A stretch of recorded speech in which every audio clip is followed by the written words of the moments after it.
ఏదైనా అడ్డదారి తొక్కాలనుకున్నారా? అయితే మీ వెనక ఓ బడా రాజకీయ నాయకుడు అండ ఉందా?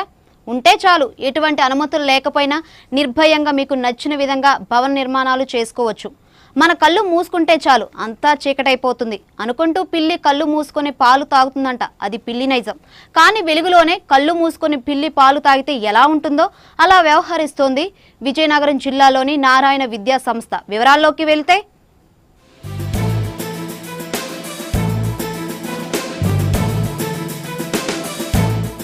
విజయనగరం జిల్లా పార్వతీపురంలో నారాయణ విద్యా సంస్థలు ఓ స్కూల్ను నిర్వహిస్తోంది. విద్యార్థులను పోగేసుకున్న స్కూల్ యాజమాన్యం మరో చోట బ్రాంచ్ని ప్రారంభించింది.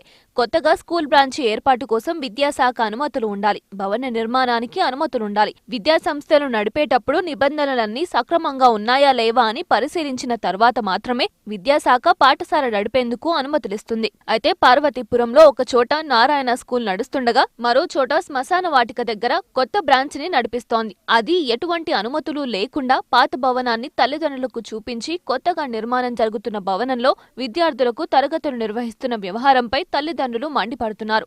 పిల్లలే కొద్దిగా ఈ కన్స్ట్రక్షన్ అయిన తర్వాత పెడితే బాగుంటుందని చెప్పేసి మా ఉద్దేశం. ఇప్పుడు ఏమైనా ప్రమాదం జరిగితే మాత్రం మేనేజ్మెంట్దే పూర్తి రెస్పాన్సిబిలిటీ. మరోవైపు మున్సిపల్ అనుమతులు లేకుండా 3 అంతస్తుల భవన నిర్మాణం జరుగుతున్నా ఏ శాఖ అధికారులు పట్టించుకోకపోవడం విడ్డూరమే. భవన నిర్మాణం జరుగుతుండగా దిగువ గదుల్లో విద్యార్థులకు తరగతులు నిర్వహించడం నిబంధనలకు విరుద్ధం. 3 అంతస్తుల భవన నిర్మాణం ఓవైపు జరుగుతుండగా దిగువ గదుల్లో 300 మందికి పైగా విద్యార్థులకు తరగతులు నిర్వహిస్తుండడంపై తల్లిదండ్రులు ఆందోళన చెందుతున్న దుస్థితి.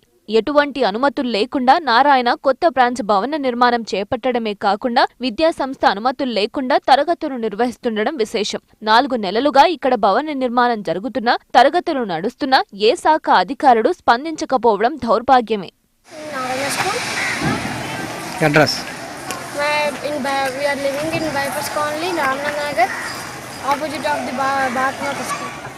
విద్యా సంస్థలు ఈరోజు పార్వతీపురంలోని ఒక 18వ వార్డులో గల విద్యా సంస్థలోని అక్కడ కనీసం కన్స్ట్రక్షన్ కానీ పూర్తి కాని స్థలంలోని ఒక మున్సిపాలిటీ పరిధిలో ఉన్న ఒక స్థలంలో కనీసం పర్మిషన్ తీసుకోకుండా దాన్ని విద్యా సంస్థగా మార్చుకొని అక్కడ 350 మంది విద్యార్థులకి విద్యా బోధనలు జరుగుతుంది.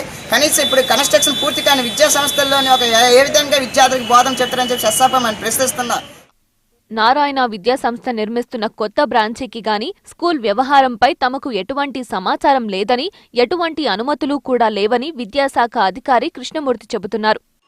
నారాయణ స్కూలు నిర్మిస్తున్నట్టుగా విషయం మాకు తెలియదండి. ఒకే స్కూల్ అనుకున్నాము. అదేంటంటే కర్షకవర్ష హాస్పిటల్ దగ్గర కట్టింది అనుకున్నాం, కానీ మిగతా వేరేగా కడుతున్నారనే విషయం మాకు తెలియదండి. మరి ఎందుకు కడుతున్నారో ఏమిటో ఆ విషయం మాకు ఎవరు కూడా చెప్పడం లేదండి. డిఓ గారికి కూడా ఫోన్ చేసి ఈ విషయం చెప్పానండి.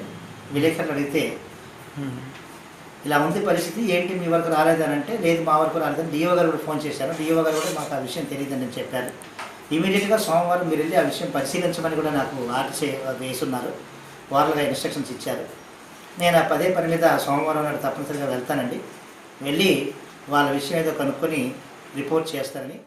ప్రభుత్వ నిబంధనల విషయం పక్కన పెడితే నిర్మాణంలో ఉన్న 3 అంతస్తుల భవనంలో ఎటువంటి ప్రమాదం జరిగినా దిగువ విద్యను అభ్యసిస్తున్న విద్యార్థులకు ఏదైనా జరిగితే ఎవరు బాధ్యత వహిస్తారని తల్లిదండ్రులు ఆందోళన చెందుతున్నారు.